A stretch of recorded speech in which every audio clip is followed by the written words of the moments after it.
this a little more in the corner there, and then come down with it. This side over here looks good. And that's going to take care of the inside portion of the door there. I'm going to come up here and check my work to see if there's any drips. I see a little one in the corner here, and I'll brush that out there. So now we're going to start with the outside or the perimeter of the fiberglass door here.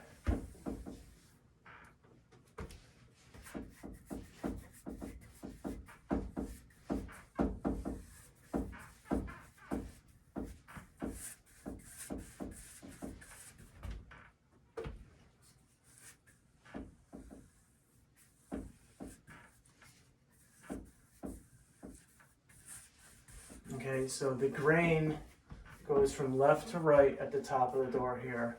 So I'm going to come across and stop there and go into it. Go into it there. Okay, and bring that out there. Okay, so that takes care of that, and then we'll pull down from the top on the left-hand side of the door here.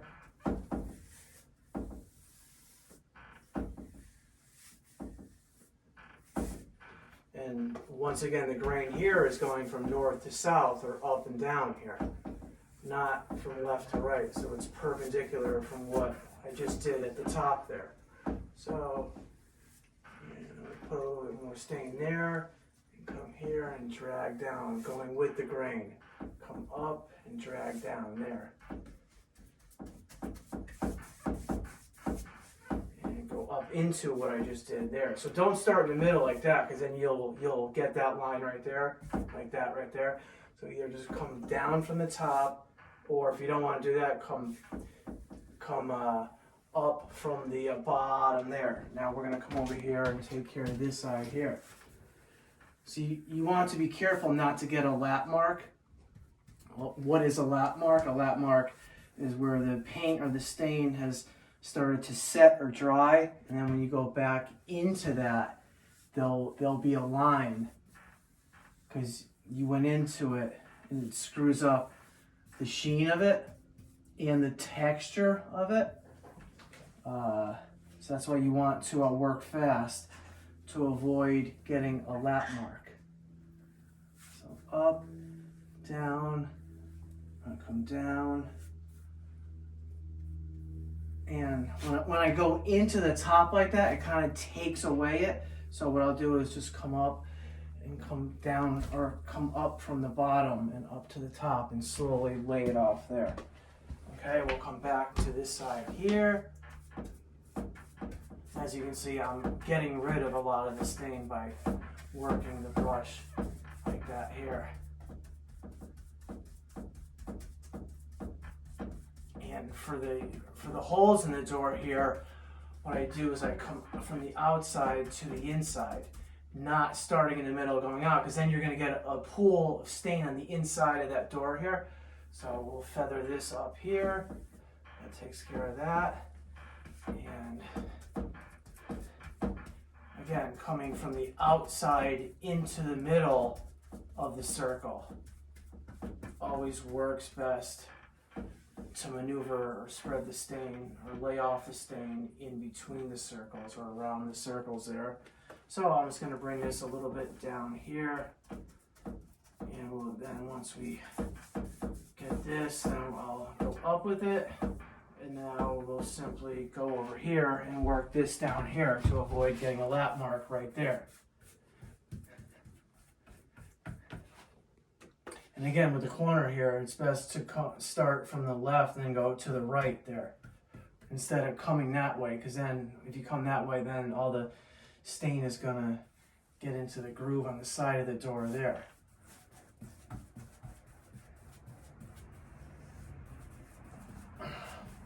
And up, up, up.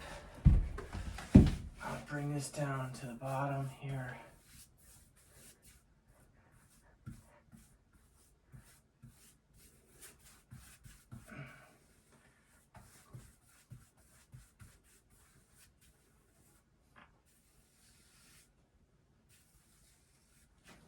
Okay, come back over here.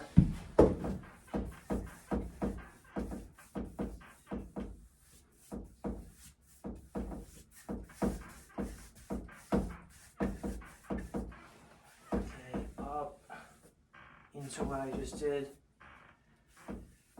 And when you're laying down the paint here, I'm applying very little pressure to like the brush here. So I know that this looks like it's one piece here, but the grooves or the grain go down on the ends and then from left to right. So we'll just work these two sides here. And I really put a lot there. So I'm going to take some of that and bring it over here, instead of using a cloth to rid the brush of the excess.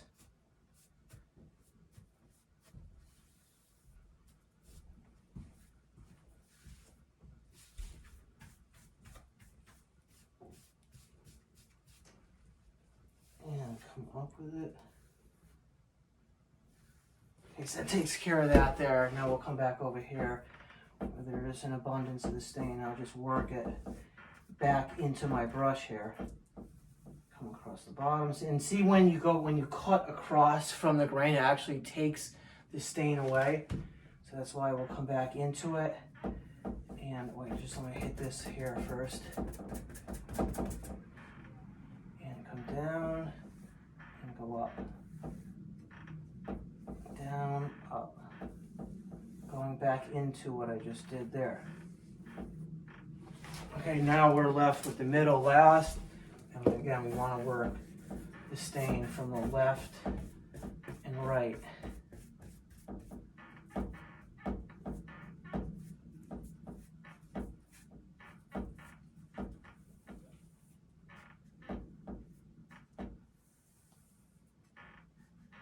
And once you have it on there, I'm going to do just a test run there and put it right there and go back with it.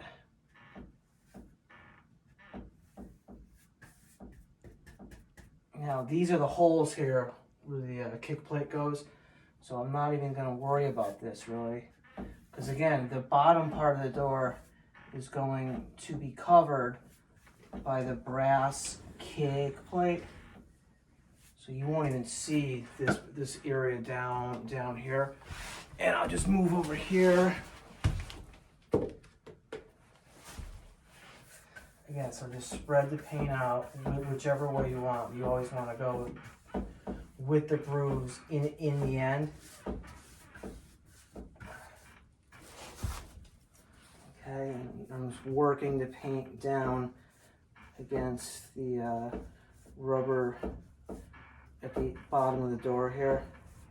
And so once I work it down like that, then I'll take it and go across to work the paint very in there. And then I'll just add the paint again. So you can really like control the depth of it by going light. So now I'm going to just feather, I'm going to put the brush down here and work it very gently across, going left to right with the grain here. Come over here, work it left to right.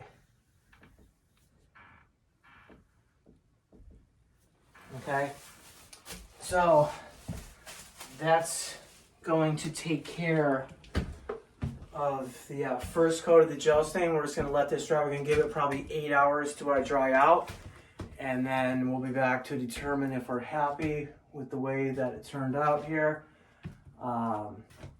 So we'll let this dry out, and then we'll be back to see what we're going to do for the second coat. So we'll see you on the next one.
Hello and welcome back here.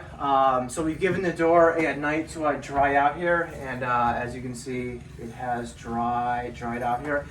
Now, I want the camera to come closer just to see how this covers with just one coat here of the mahogany, and you can see in the grains there, you can still see that it's lighter than like the rest of it here.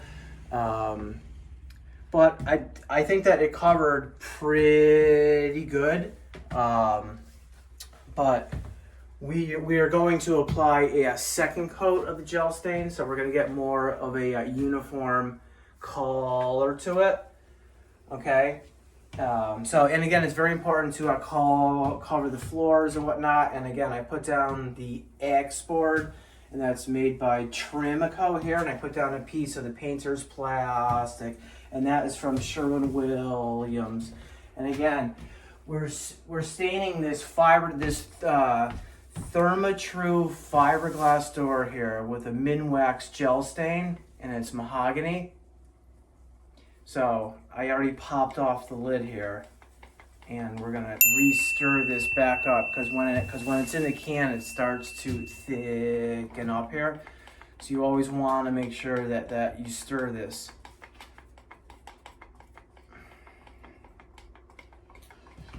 Okay, and so that is stirred there.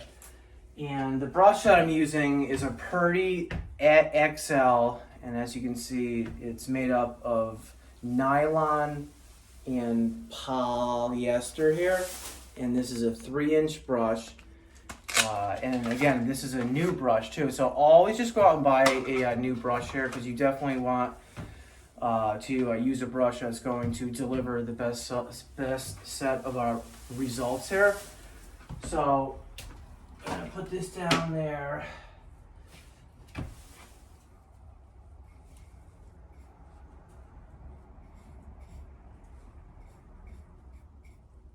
Okay. And again, I have rags here too. So if the gel stain gets too much on the brush, then you can always take it off by using a rag here. So we're just gonna keep these right over there, and I'm gonna pour this in here.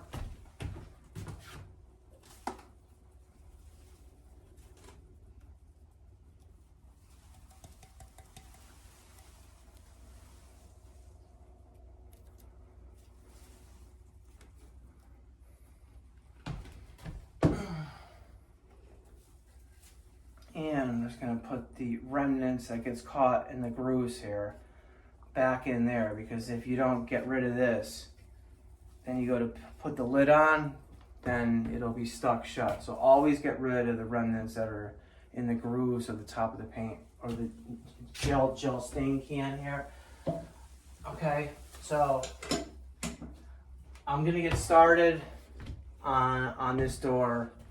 And I'm going to use a time lapse, or I'm going to do a time lapse of it. So I hope you enjoy it, and we'll be back to see the results once.